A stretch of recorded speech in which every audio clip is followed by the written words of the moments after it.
Hey yogis, welcome to day 8 of your 30-day yoga challenge. Today is the first day of our second week together, and I'm so excited about how this is coming together and hearing the feedback from all of you.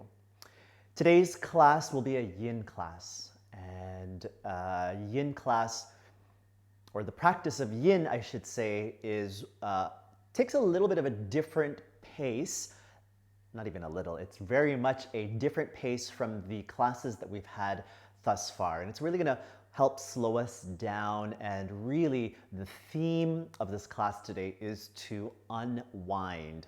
Now, if you've not practiced yin before, one of the, let's say, main aspects of this practice is coming to each pose where we will hold for, I think today we'll hold anywhere between maybe 2 and 4 minutes at a time. We're not going to be active in any of these poses. We're really going to let the body relax, and in combination with the weight of our body and gravity, this will be what brings us, or brings you, deeper into each of these poses. Now, I do have a few props with me. I've got 2 blocks. If you don't have blocks, in fact, using a sofa cushion, and I've actually taken the cushion of my sofa so you can maybe see how that might look, but if you have access to a bolster, great. Let's get started. So I'd like to offer the profile view for this first pose that we call, at least we call it in yin, butterfly pose. It's a posture that we've come to before. I think we were lying down the first time we've come to it. So you're going to join the soles of the feet together. And instead of having the heels very close towards the pelvis, I would like for you to actually walk them more forward. Okay? Moving the heels further away from the pelvis just allows a little bit more, let's say, space for the pelvis itself to tilt. Now, if you bring your feet forward and you're a bit more like so, where the back is rounding, I would say grab the cushion or the block and just wedge it underneath you so the buttocks is raised. Now inhale, lift the chest, and then exhale, walk your hands forward and just allow the backs of your hands to rest directly on the mat with your palms opened. Now here, if you had access to props, and this practice I want to say can be done completely without the use, the props just add support. But if you would like, if you have access to the props, then what I like to do, this is something I enjoy doing in this pose, is stacking the 2 blocks, one on top of the other, at the arches of my feet so that my forehead can rest heavy. And this will just support the length of my neck. You could do that with a cushion and even a bolster. Having said that, if you're without the props, just allowing the chin to move towards your throat.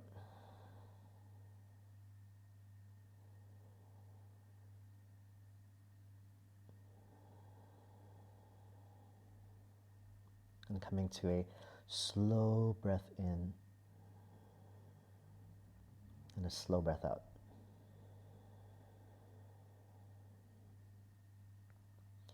I'll ask you to strive to keep the body still.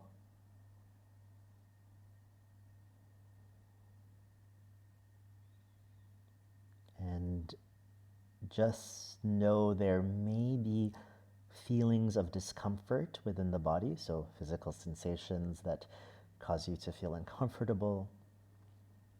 As long as there's no numbing in your body, so in this case, your feet, your thighs, and your low back, as long as there's no pain in the joints, then just stay as you are.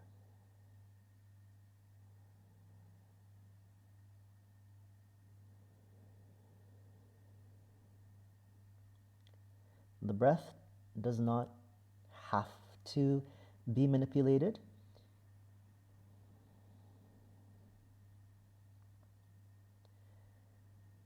But think of your exhale as a way to help you soften more.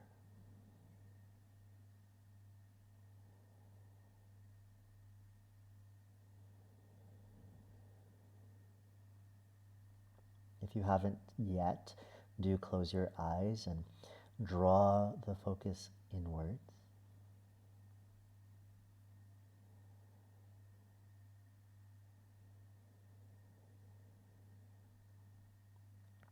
And after being here for about 2 minutes, notice if this feels any different.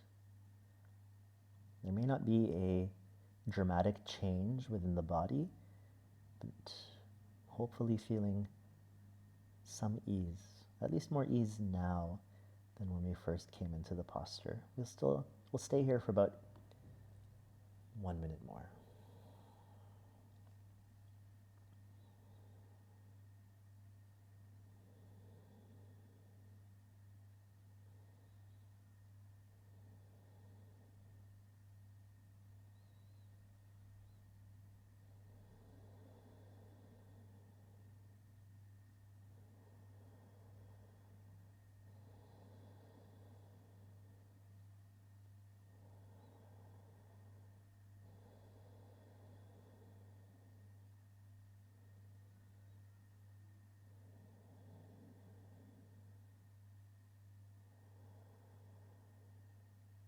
Breathe out completely.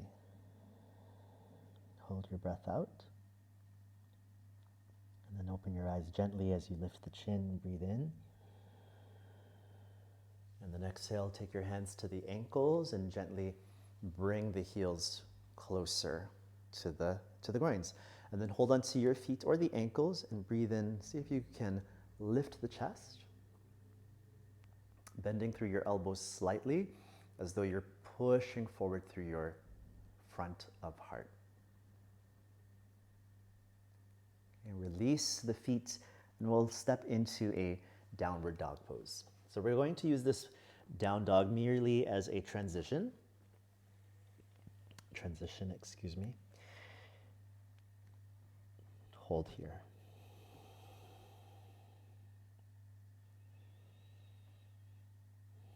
Okay, we're stepping the feet all the way forward towards our hands. Have your feet as you look down at them, have them about hips width apart. And then here, if it's quite challenging to touch the floor, bend your knees. And then what I'd like for you to do, if you have blocks, you can have your hands on the blocks, but really if they touch the blocks, let it be the backs of the hands so that there's this feeling that the elbows can be heavy, the shoulders soft. If you have the cushion, you can do the same, allowing the backs of the hands to rest on the cushion. Okay, also backs of hands on floor. You can also hold the forearms or the elbows. So we in Yin call this dangling pose. So imagine or really try to embody this feeling of the upper body, the arms and head as just dangling. So there's this feeling that it's loose, like ragdoll. I haven't really used that name to refer to this pose in a while. Think of embodying a ragdoll. And just soft in the upper body. Now there might be most certainly a pull through the back of the legs. Okay, it might feel quite tight for some of you. And here's where, again, the knees bending can be helpful, because even when the knees are bent, you will still create this lengthening action through the backs of thighs, backs of calves and ankles. But as these sensations become stronger, which they inevitably will for some of you, then you want to turn your focus to your breath. So letting your breath really help be your anchor.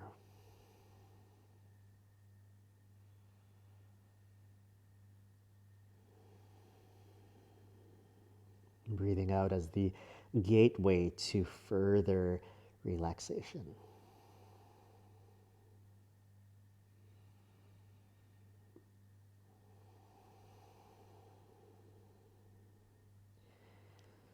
If you haven't done Yin before, the sensations that you start to experience I want to say that these are relatively normal. You have to discern that there's no pain.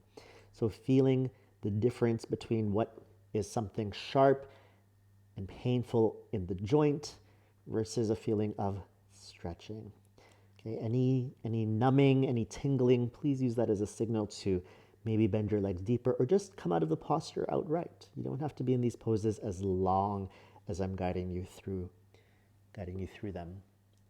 In fact, let's take about 3 more long breaths here.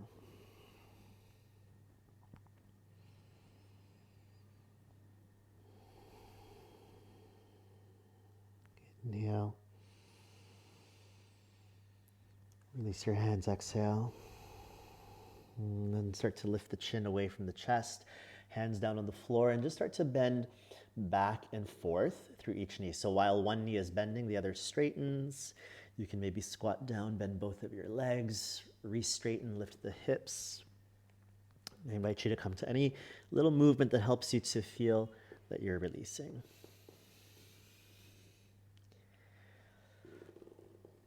And then place your hands flat, downward dog, do step back.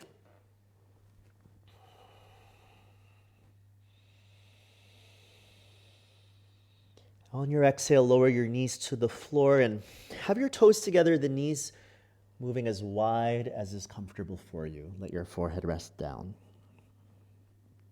Breathing in and breathing out. Sliding your hands towards the knees, pushing down, lift your head, and then we're going to sit with our legs crossed. Okay?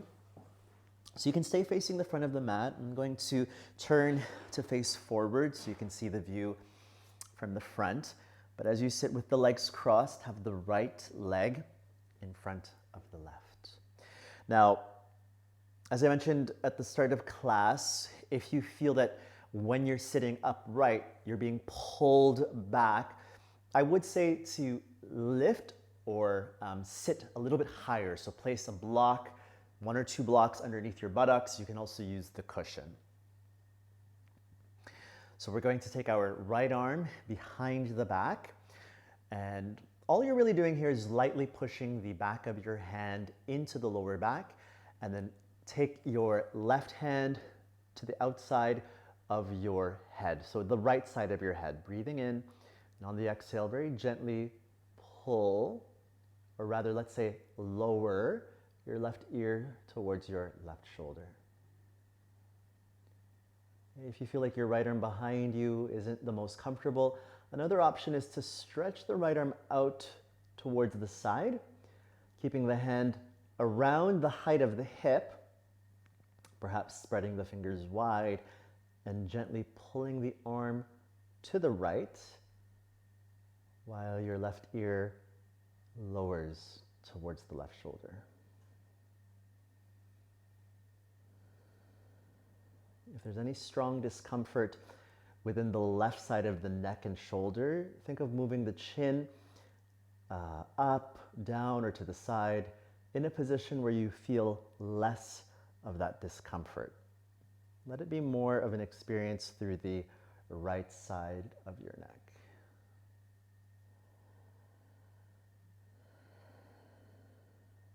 Take one more breath here.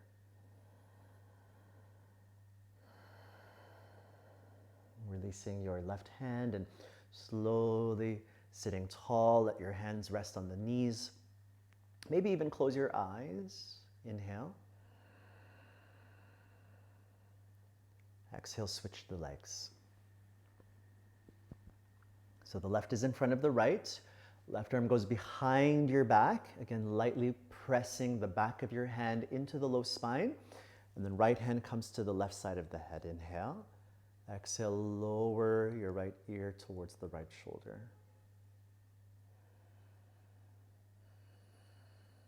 You can keep the left hand behind you, or like before, take the arm out to the side. And the arm is roughly the height of the hip, towards the floor but not quite touching. And then think of reaching the fingertips away.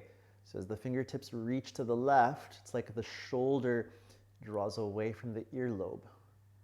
but stay relatively heavy through your head, lowering towards the right shoulder.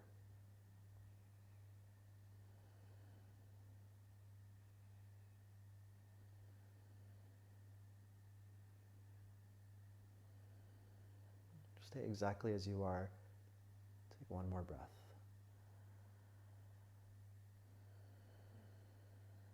And then very slowly bringing your spine up, releasing the hand from your head. Sit up tall. And then just walk your hands out in front of you, with your legs staying exactly as they are. And think of coming into a slight fold. So do know that in your fold, you might be a little bit more upright. You very much might be upright, but do you get a sense that your abdomen is moving forward towards the ankles?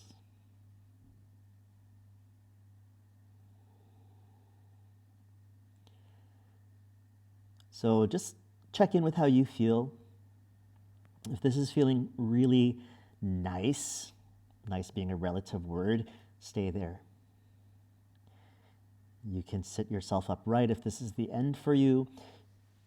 If you would like to move towards a corpse pose, then bring yourselves up, feet forward, and lie down.